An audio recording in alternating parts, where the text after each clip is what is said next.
Hello, my name is Brina Johnson, and I am so excited that you guys are joining us today to discuss whole person, head to toe, all of us type of care. So I am Sabrina Johnson. I am the founder and president of Sabrina Johnson Advocate, as well as the chief operating officer of iAlly. And I have two lovely ladies here with me today to dive a little bit deeper into this conversation, something that's very important to me and something that Lucinda, the CEO and founder of iAlly, really connected on was getting people to discuss their stories and opportunities and kind of what we've all been through. And I'm excited to have two people that have had different experiences, but yet experiences that have changed them as well with me. So I'm going to have them introduce themselves, but we have Lauren and Jess here tonight. So Lauren, go ahead. I'll have you start. Hello, it's great to be here. My name is Lauren Hoffman. I am a licensed clinical psychologist, yoga teacher, mother. I could go on and on, but I founded Heartwork Wellness Collaborative a couple of years ago, where I provide therapy primarily, but my goal is to really focus on kind of preventive and integrative mental health and provide services aimed at, kind of helping people optimize their mental wellness as much as they can and empower them to construct the healthy lives they would like to lead. Jess? All right. Yeah, I'm Jess Kaskov. I'm a certified life coach and founder of Joyfulness with Jess. It's focused on spreading love and joy through life coaching workshops and writing. I'm also talking about the slashes, Lauren. I heard all those slashes in there. I'm also a maternal mental health advocate, a mom of two boys. I think all three of us are moms of two boys. Yeah. And I'm a survivor of postpartum mental health issues, including depression, anxiety, and psychosis. So I got the gamut of them, and hence why I am working on maternal mental health advocacy as well. Wonderful. So we all wear a lot of hats. We also are all friends. We've been friends for a long time. So our hope and goal for those that are watching is to really just have an open and honest conversation in regards to mental health and breaking the stigma. That's something that's always really bothered me, is that stigma behind mental health. And when there's still that stigma, it just makes it very difficult for people to want to get help. There's a comment section in the live as well that I can see. So if you guys have anything that you'd like to add, ask, questions, comments, concerns, feel free to type that in, and I will be checking as we go.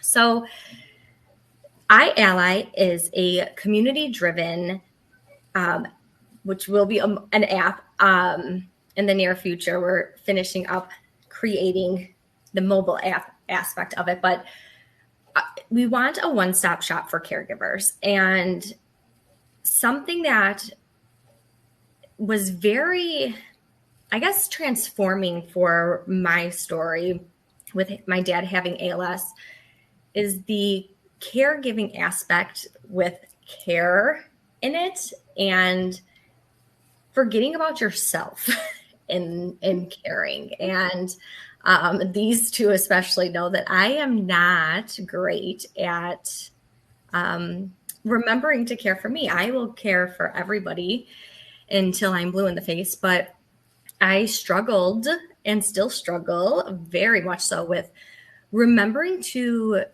care for me and asking for help. And one thing that I've really learned now that it's been almost 3 years since my dad passed away is I bottled up a lot of emotions, and I just kind of assumed that if you just don't feel them, that they'll just go away.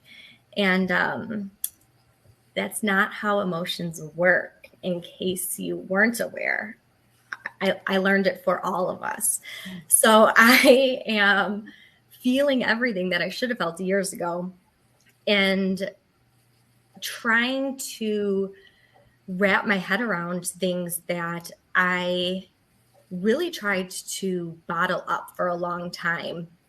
And something that I've learned is your body is telling you things. And I've just thought it was very interesting, the whole aspect of caring for yourself head to toe, but also inside out. And the idea of what our bodies are trying to tell us. And I know, Lauren, with having, I'm sure, like a bunch of patients coming in and discussing things or health issues as well.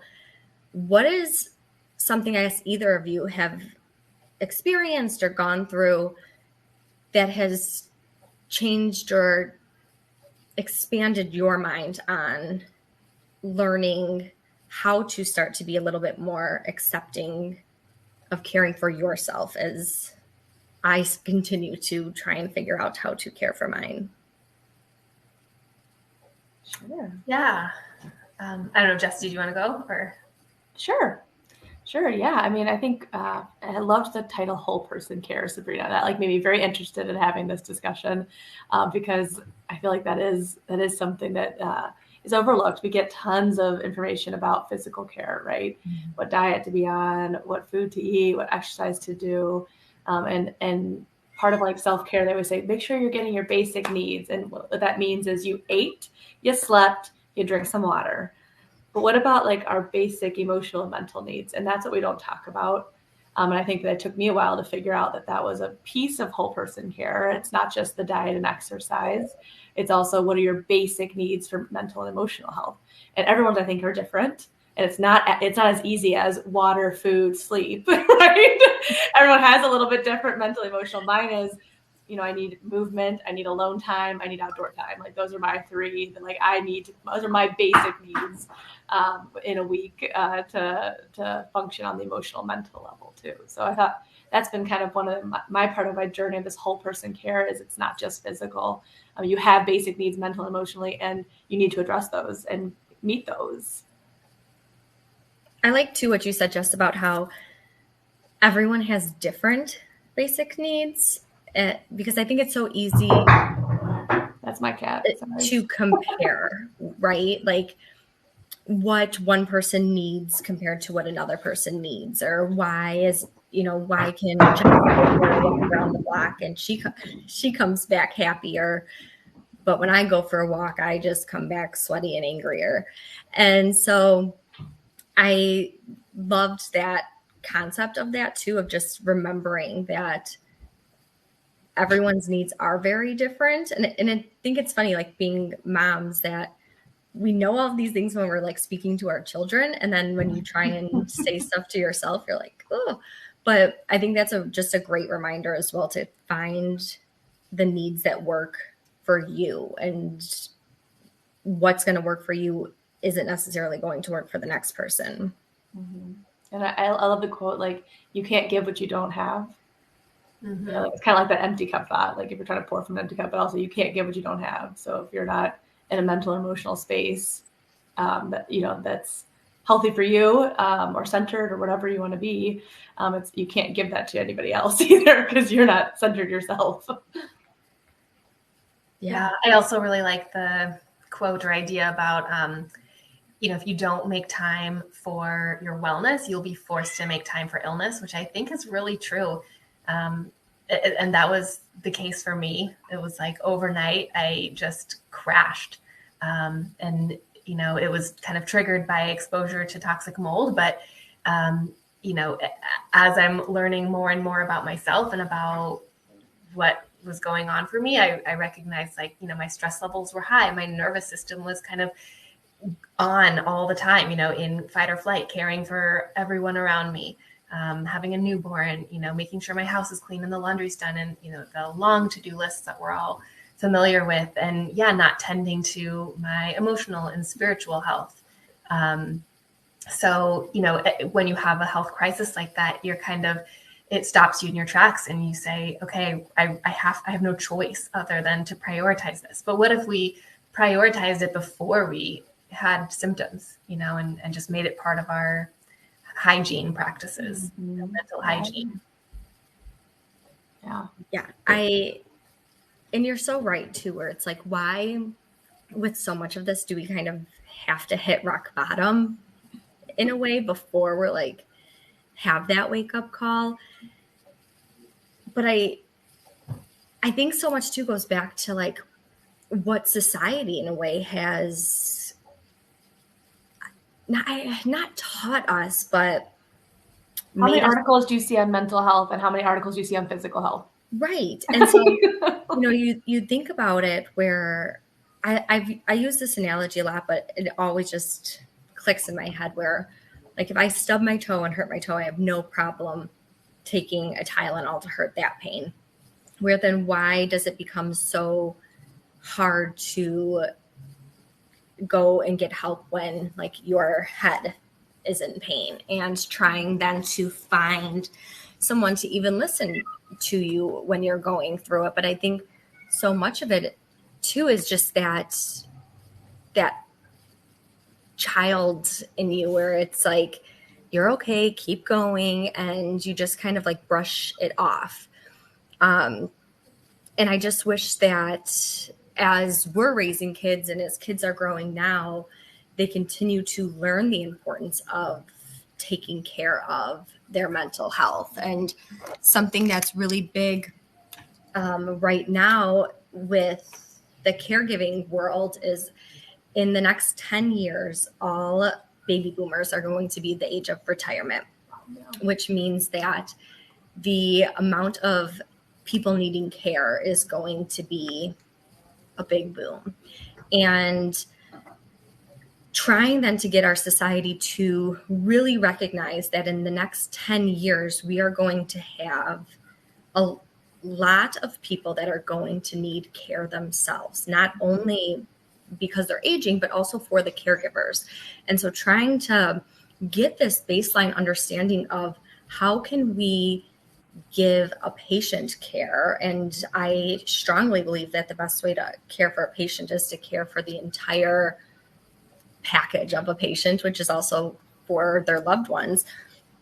But we have to have those conversations and to be able to be open on both ways. But I think it's hard to start sometimes those conversations of asking for help or reaching out, especially that first time when you're kind of at that like vulnerable state.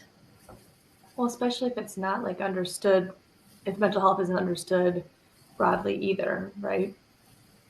Like I remember when I had my postpartum depression and I had thoughts like, this baby has ruined my life, and those kind of thoughts. And I confided in a close person to me, and they said, you just can't have those thoughts.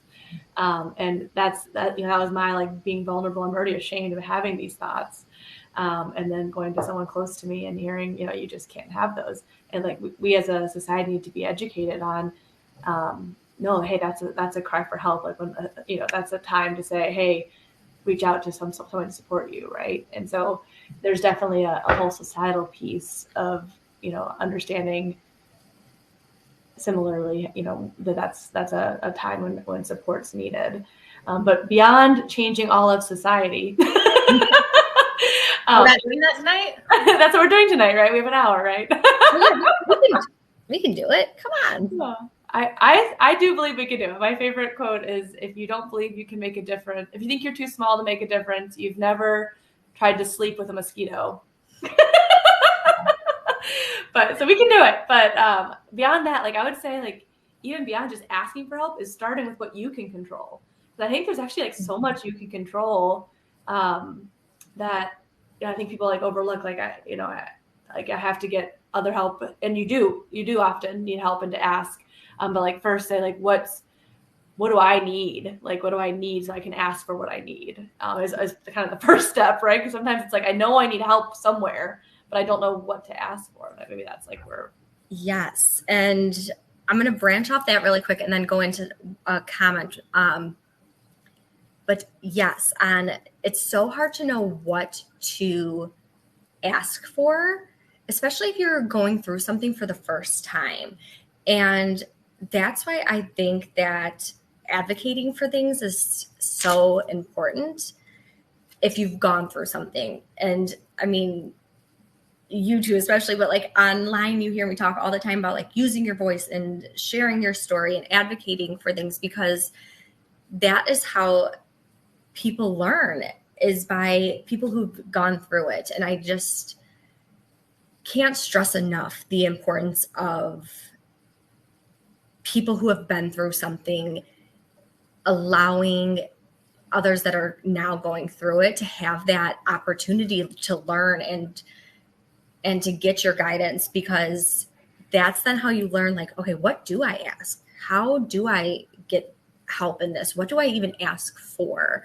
And that is something that now, as I'm going through different things of trying to help create like caregiving packages or guides, to think of like, what did we need?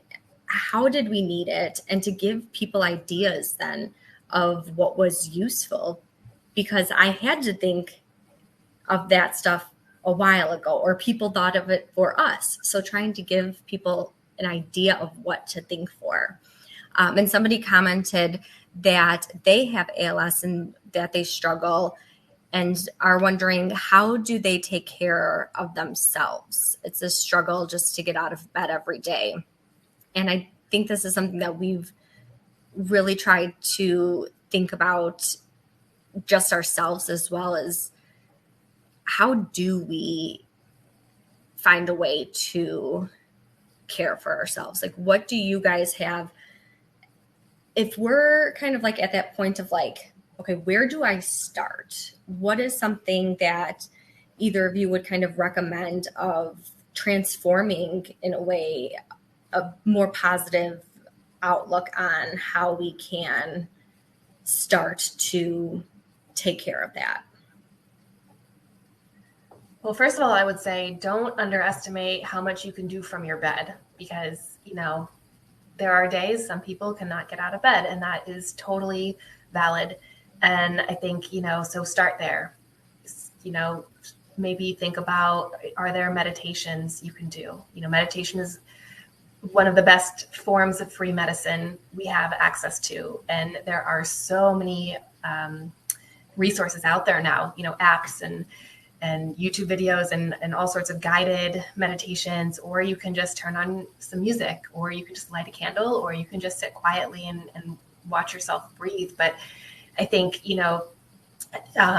giving yourself time to just let everything be still and quiet, and just become that observer, that witness to your own experience from a loving and compassionate place. It might be the only time of day you get to do that. Setting intentions from your bed for the day, like what big or small thing do you want to do with your day, to make meaning for yourself. Gratitude practices, there's a lot of research on how impactful those can be. Also can be done from bed, affirmations, putting some just positive energy out into the quantum field, managing the kind of thoughts you're having and the story you're telling yourself. Again, all of it can be done from one place, and that's just a start. I don't know if you guys have any ideas. Oh, I think that's awesome, Lauren. Like, I was taking mental notes as you were talking. But I would just say, beyond like those awesome suggestions, Lauren, like if you can take, like if you can feel to a point where you could take it even a little bit further after you've gotten the basics down, is like, I wonder if you could say like, what brings me joy? Like, and for me, quiet time, I've already mentioned, like, I like quiet time. So I'm not saying go on a wellness retreat for a week, but instead, is there, if your house is full of people, like for like mine, I wake up a half hour early to get quiet time. Like there's like, what brings you joy, and try to see what you can add in that brings you joy. Like, I love music. I'm not going to go to a concert every day to get my music, obviously. Like a stay-at-home option could be, when I'm doing something I dislike, I put on music to make it less sucky. Yeah, I do that Having a rough day, like put the music on that feels my mood. If I feel like a good cry, I'll put on some good cry music. Something I've even learned for myself, and this is just because sometimes I have to throw myself that pity party and just walk around with my balloon, is to allow myself to feel and then be done with it. So I've started even doing this thing where on my phone, I'll set a timer for like 2 minutes and just kind of be in my feels and, just throw myself that pity party and get all my emotions out.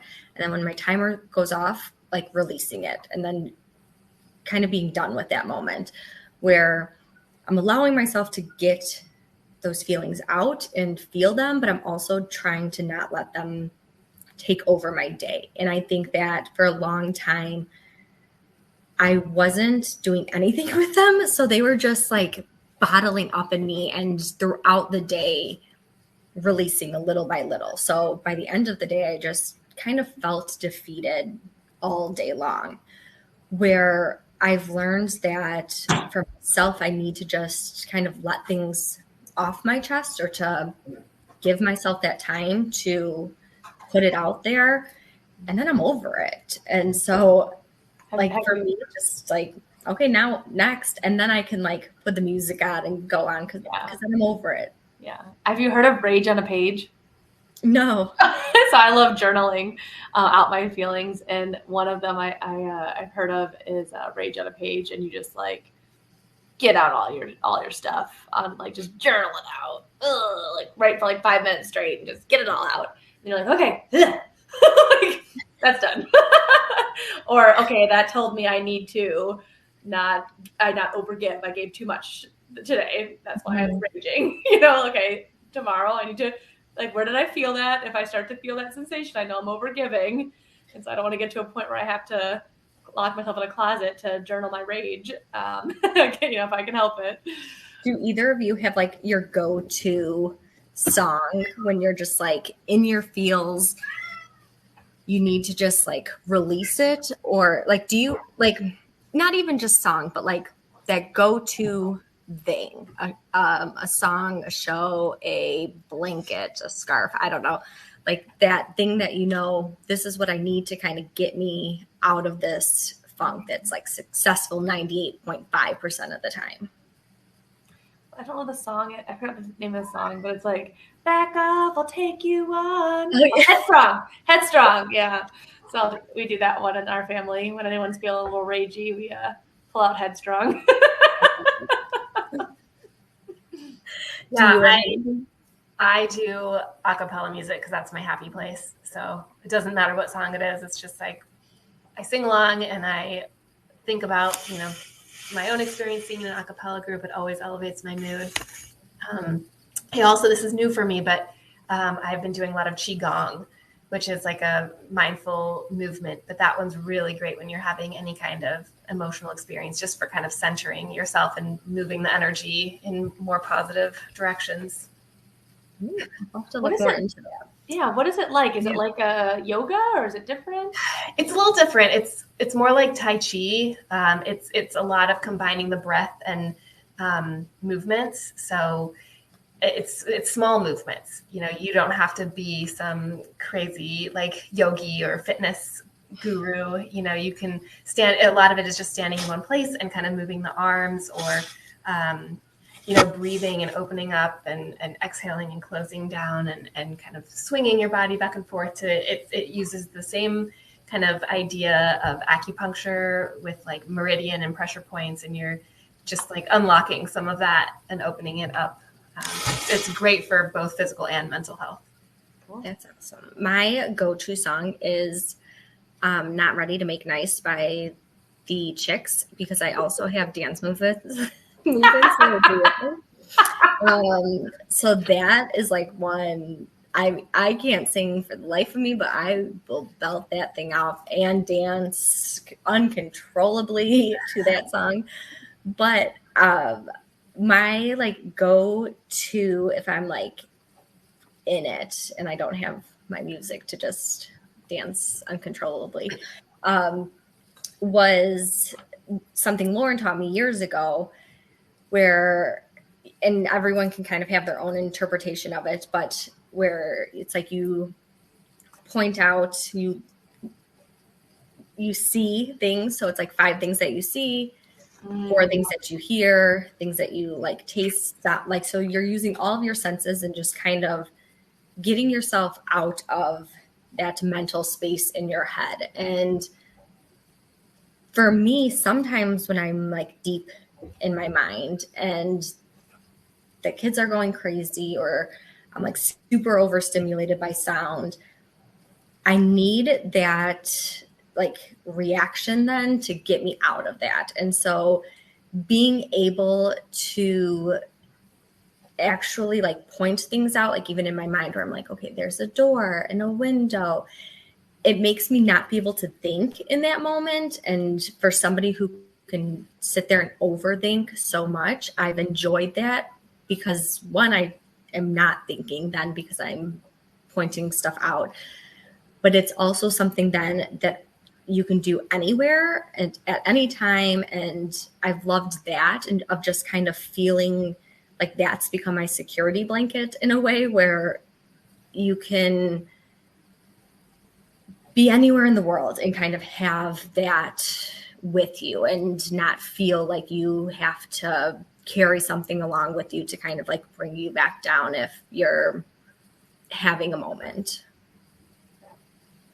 Yeah, those tools are great because you can do them anywhere. Like you said, breathing practices are the same for me, because if I have a moment of overwhelm, I always go to like, okay, slow my breath down. I think we're taught like take deep breaths, but really the key is slowing your breathing down. If you can get your breath down to like 5 breaths a minute, that will kind of just click you into a relaxation mode, parasympathetic system versus the sympathetic, fight or flight when everything is kind of an emergency. So paying attention to your breath, especially your exhale, making that exhale really slow and long. You can feel it in your body shifting after, a very short amount of time. I love that. Yeah, that, and I'm going to transition in a way with like the breathing part too, of like, I've really loved kind of learning a little bit more.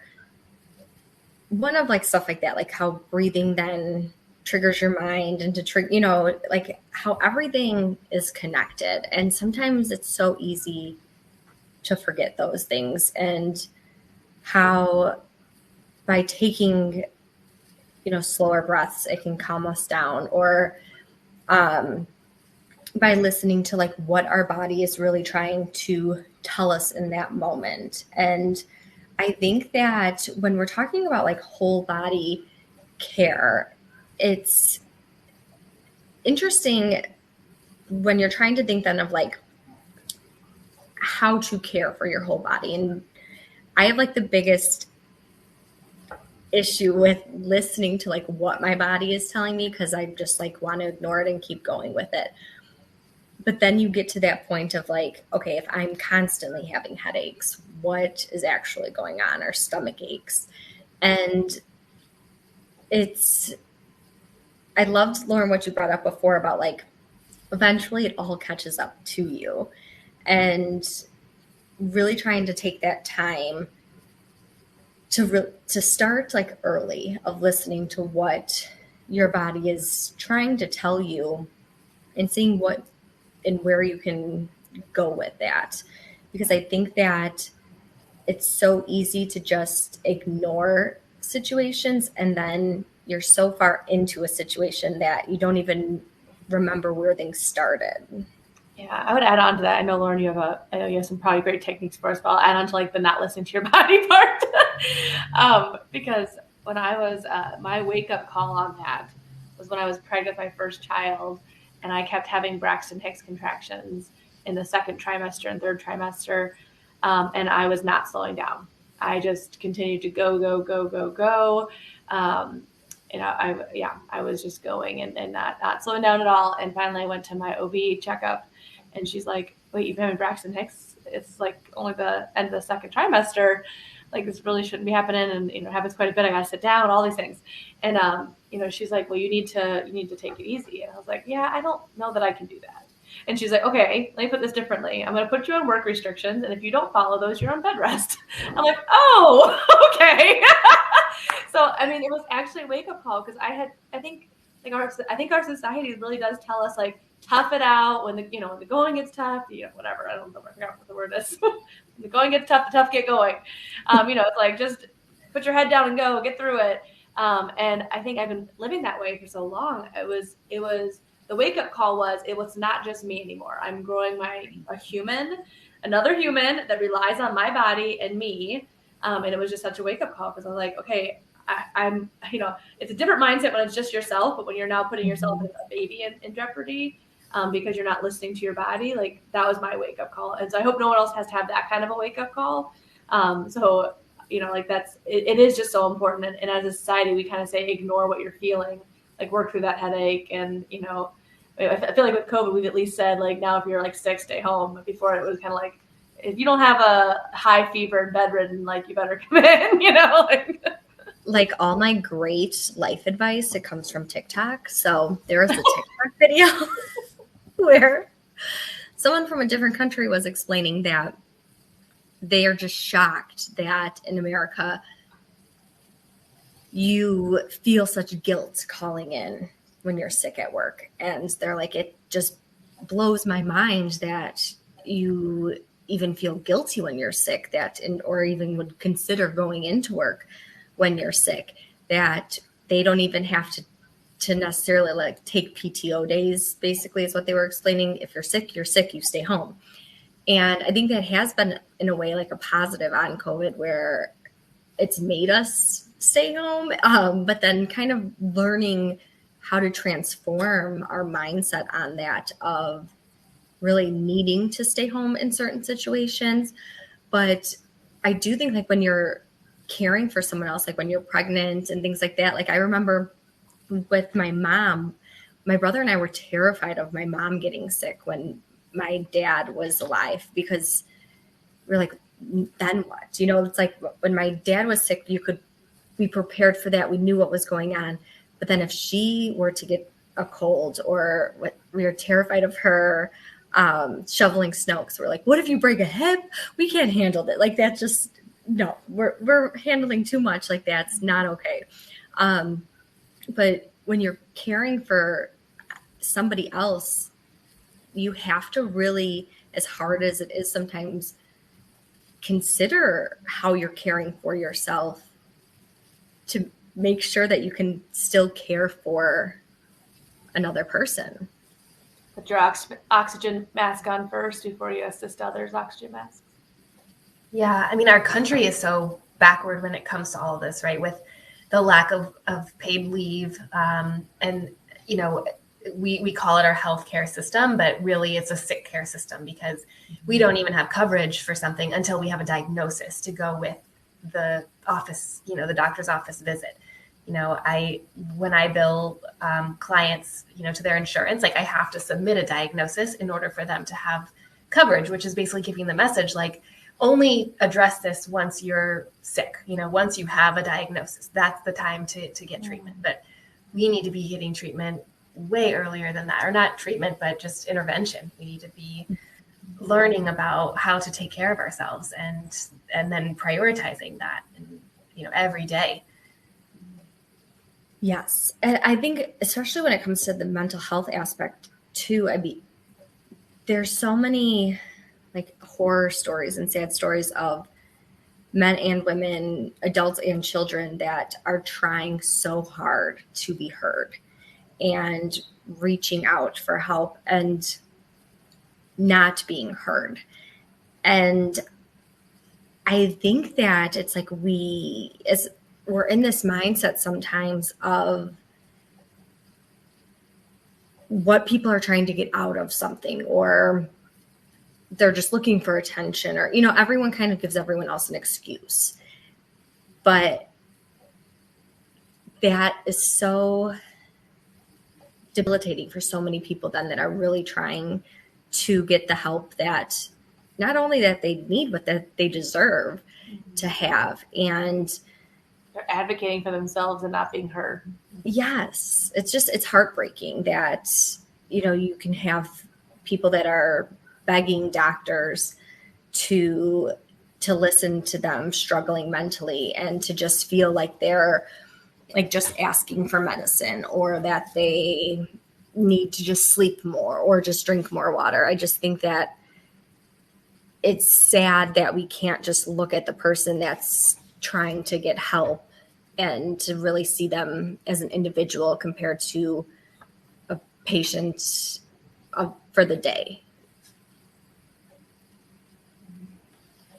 That's why I don't really like the term like baby blues.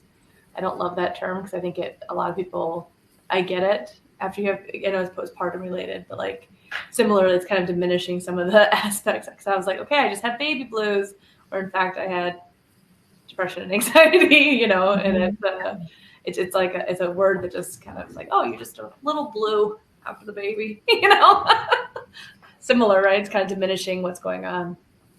Absolutely. So we've all kind of like talked about different things that I guess we wish people notice and stuff. Is there anything that people have said to you that struck you the wrong way, or that maybe as people are kind of learning a little bit more about mental health, to try and think about like how they can word things for how to reach out to their friends or their loved ones? Is there something, I guess, on both sides that someone said to you and you're like, wow, thank you so much for saying that? Or is there something that someone said to you and you're like, I know you meant well, but, I think it's like, as we're learning kind of how to approach this, what is something that kind of stands out to you with that? Yeah, I mean, I would say, as far as what to say, I love the advice of ask what you want to be asked. So like, don't just say like, how are you? And say, I would like someone to ask me, what have you done for yourself today? And so I'm going to ask you, Sabrina. I'm going to ask you, Lauren, what have you done for yourself today? The deeper, meaningful connection. It shows true care. Like, hey, that's not one I could just say fine and walk away in the hallway. How are you? How are you? Fine. It's what did you do for yourself today? Like, I'm committing to a conversation with you. I'm committed to your well-being, and what other, and it doesn't have to be that question. Whatever question you would like to be asked, ask that question of someone else, I feel like that would have been helpful, would have been very welcome to me when I was dealing with my mental health issues, is someone like having the real talk. And I guess another thing that like I wish someone had said to me too is like, I'm a safe place. I know this is hard. Talk to me, like real talk to me. Like, I'm safe for you. Talk to me.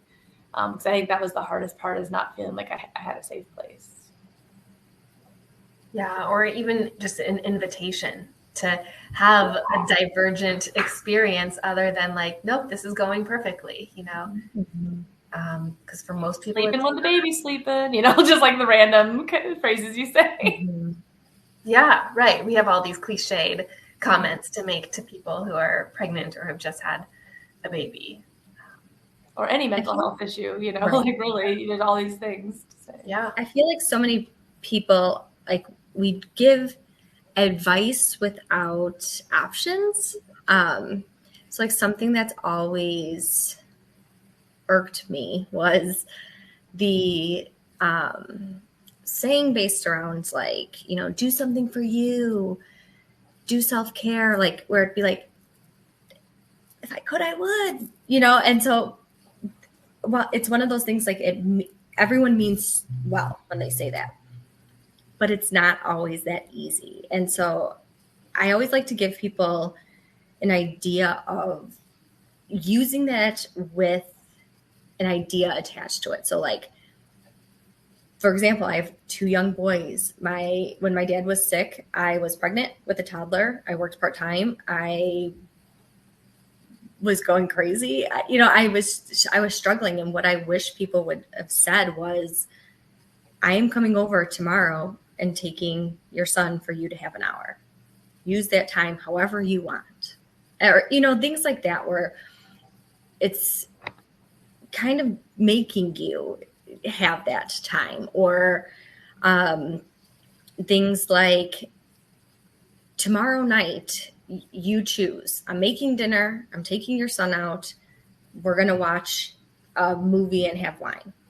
And so it's like, no matter what, you're stuck with me, but you can choose which one we're doing. And so it kind of makes you not feel like you are asking for it, but you're getting help by having that person there. And so I think that it's one of those things, sometimes so many people are so quick to just kind of tell you what to do, like, take that time for you, and like, sleep when the baby sleeps.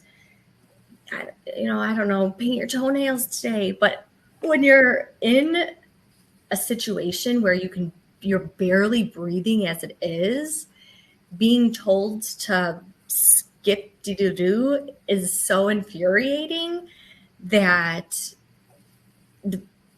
was something like that I knew people meant well, but it would always get under my skin, because it would come at the days where I just felt like I was barely surviving, and I just wanted someone to say to me, here's what I'm going to do, and I'm going to make you go take a shower, because I'm going to take all that other stuff away from you so you can sit in the shower for an hour and not have to worry about cooking dinner or watching your son or doing the laundry, whatever.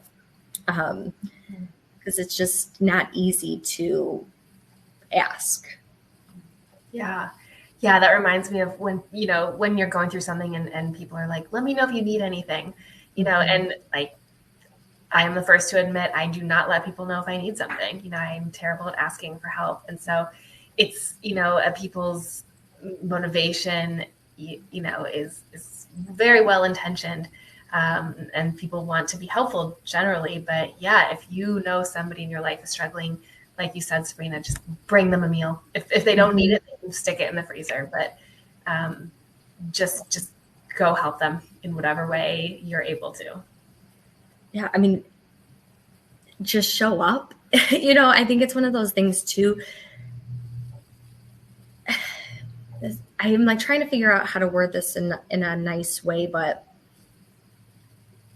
so many people run when their friends are in uncomfortable situations, friends, family, loved ones, whatever way you want to look at it, but they become very uncomfortable because they don't know how to handle whatever their loved one is going through.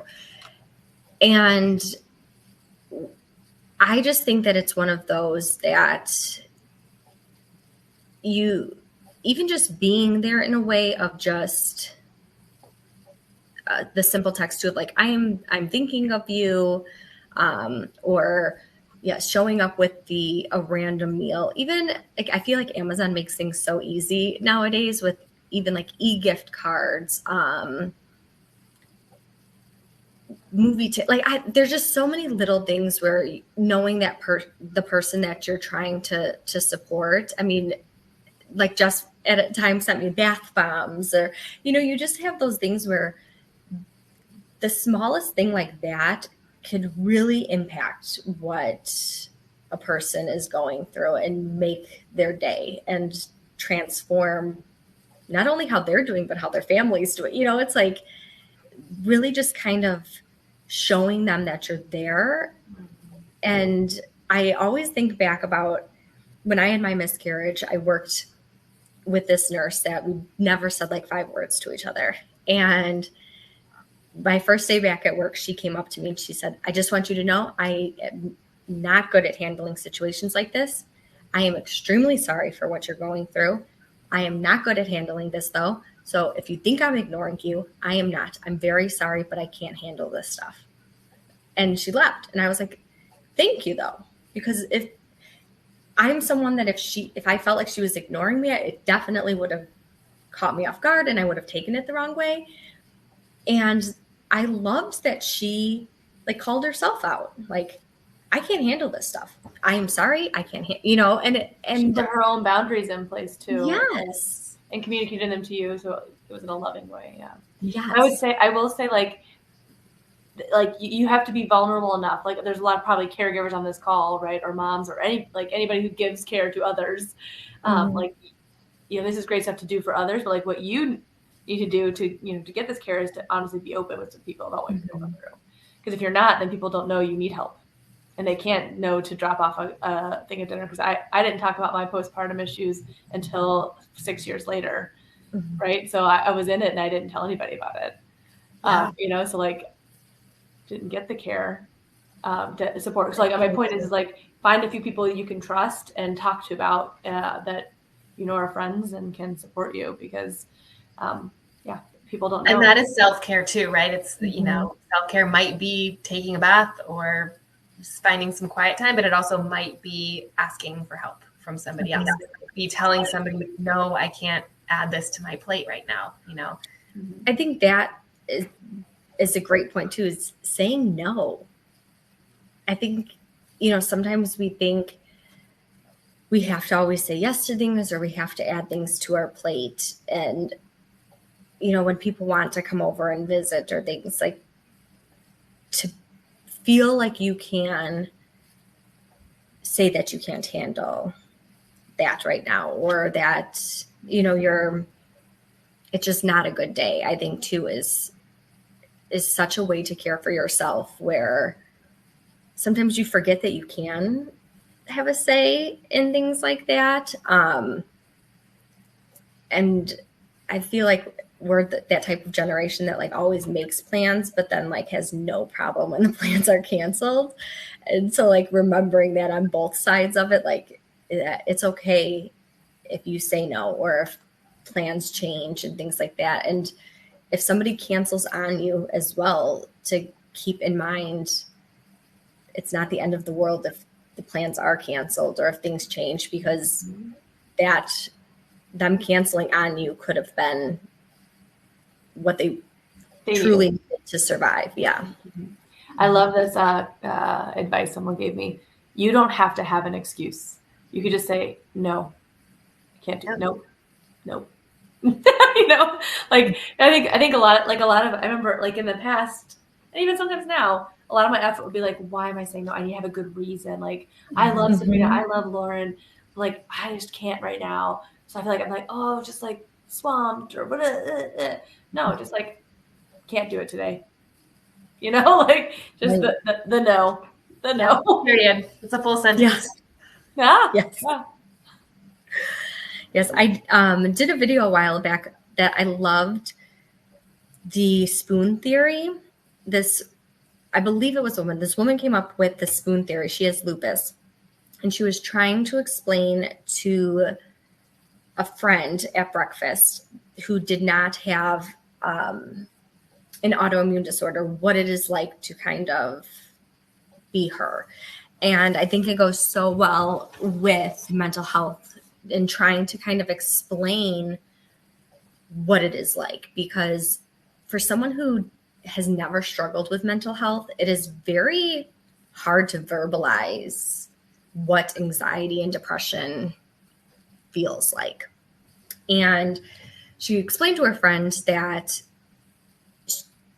you have 10 spoons. And so she's like, I want you to walk me through like a typical day. And as her friend's walking through the day, she starts pulling the spoons from her. And she's like, oh my gosh, I'm only halfway through my day and I have like 2 spoons left. And she's like, exactly. Like, isn't it terrifying? And her friend like took a step back and she's like, and really could then see like, wow, I'm at lunchtime and I still have to, pick my kids up from school, cook dinner, do bath time, do bedtime, and I'm going to have no spoons left. And I think it's such a great way to explain to people that everyone has the same amount of spoons, but how we all use our spoons are very differently. So for some people, taking a shower could be 1 spoon. They love it. They get in, they get out. It's something they enjoy doing. But for the next person, taking a shower could be 6 spoons. And so if they're showering that day, that might be a day that they stay at home and kind of lounge around because they just have a hard time doing a lot more in that day to get through it. And I loved being able to then have people see something and being able then to like visualize as well how everyone kind of is getting through their day, because everyone's day is so different, but we're also just trying to get through the day. And so if we have to cancel plans or if things change, to keep in mind then like, okay, they ran out of spoons. They might need that spoon to be able to eat dinner because they've had a rough day. And I think that it's something like we should all kind of keep in mind as we're going through a day. If somebody's crabby at lunch or something like that, to be like, okay, maybe they're just really low on spoons today. And good spoon vibes. Yes. Maybe I'll give them one of my spoons. Like, here you go, take the extra. Yeah. And I would even like take it a step further and like for like our own conservation of our spoons. Like, what are the things that take a lot of spoons? Mm-hmm. Like, what are things that are, or put in other words, what are things that are not joyful to you, that are the opposite of joy to you? Yes. And like, how do you eliminate those, delegate those? Like, that's the ask for help piece. If you know that's something that takes a lot of spoons for you, you could delegate that to someone else, right? And then, or like reduce the amount of times you have to do it. That dry shampoo for that shower you're talking about, Sabrina, like that'll reduce the amount of time I have to do it, right? Or add fun. If you absolutely have to do it, add fun to something that you do not find joyful or takes a lot of spoons. So maybe you get a spoon back in it, Yeah. So I love that. Yeah. So like, for example, I am not a PTO mom. PTO or PTA? PTA. I am not a PTA mom. Yeah. I don't even know how to spell it because I'm not that. I am not a PTA mom. I do not sign up to volunteer in my kids' class. I do not sign up to run a fundraiser because I know this and I know this about myself. So other moms are PTA moms and they are wonderful PTA moms. Other dads are PTA dads and they are wonderful at it. So I'm going to let them work on their strength and what brings them joy. And I'm going to work on my strengths and what brings me joy. So there's also some things like a lot of times we feel like we have to do it all. We don't. We're not meant to. We have our special strengths. We have our special things that bring us joy, and we have those that do not. So eliminate them, delegate them, reduce them, or add fun to them. So funny Thor story that goes off of that. So for those that don't know, Thor's my oldest. He just turned 7, and he's a hoot. And so we were at an ALS walk in the fall, and my cousins were talking to him, and they're like, Thor, who do you love the most? Like in the family, who's your favorite going through? And he's like, myself. And they're like, what? And he's like, myself. If I can't love myself, I can't love other people.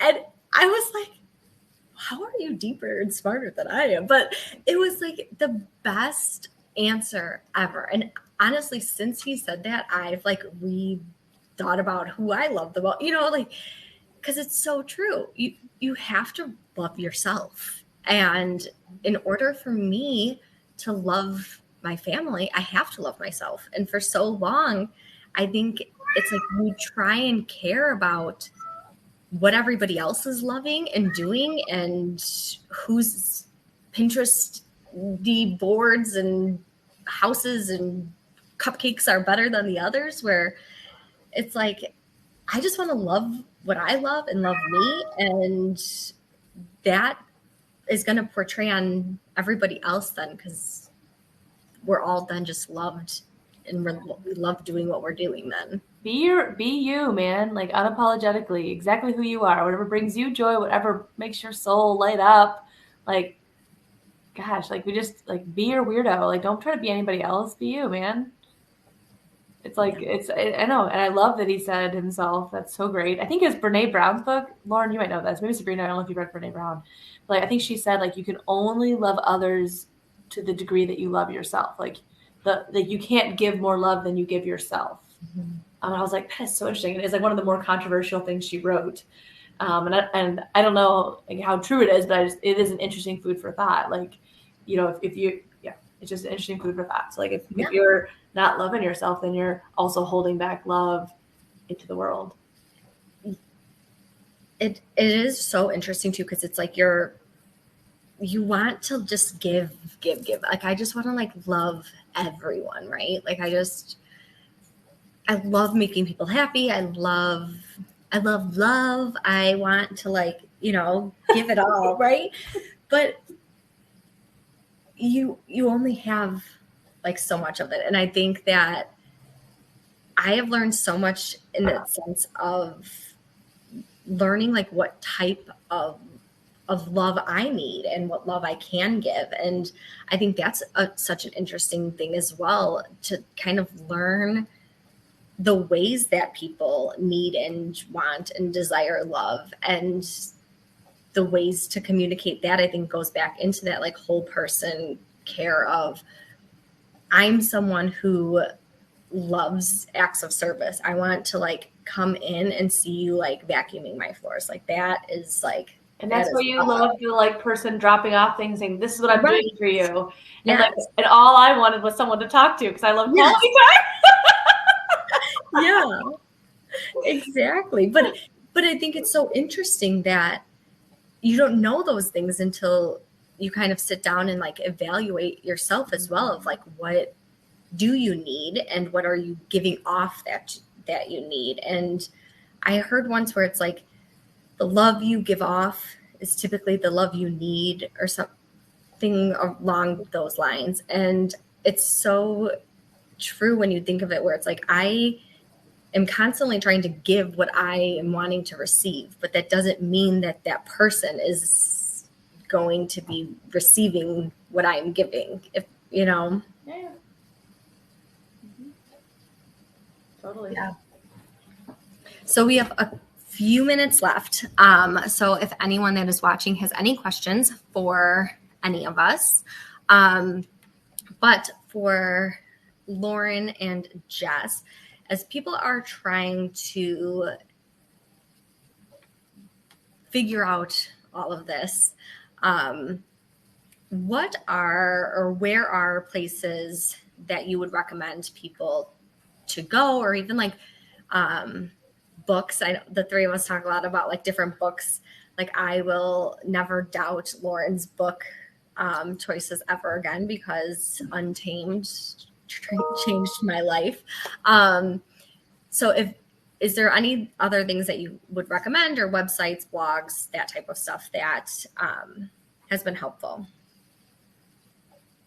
Yeah, I'll recommend a couple. So on the topic of kind of self-love and self-compassion, Kristin Neff is kind of leading the way in the research on self-compassion. And she has, if you Google Kristin Neff, or even just self-compassion, her website comes up. I think it's like selfcompassion.org or something. But she has tons of exercises on her website, information, literature. You could probably see TED Talks of hers. She's got workbooks, and she's a great resource if this is an area that you want to work on, just like building that relationship with yourself. My favorite meditation app is the Meaning of Life Experiment. It's a free 30-day app with 10 or 20-minute meditations each day to kind of guide you through. Very soothing. And I know some people, have different preferences regarding like who they're listening to. But I find Asha Gupta, the person who created this app, to be very listen toable. So those are two of my favorite resources, and Qigong too. Check it out if you're curious. It's Qigong, Qigong, and YouTube has tons of videos. Awesome. Write that down, because I will never remember how to spell that. I would say I love self-help books. I have two authors I really like, Sonia Choquette and Gabby Bernstein. Both are very kind of more on the spiritual side, the woo-woo side, but I love that stuff. But as far as like support to get, I feel like it's really individual. And like when the student is ready, the teacher will come.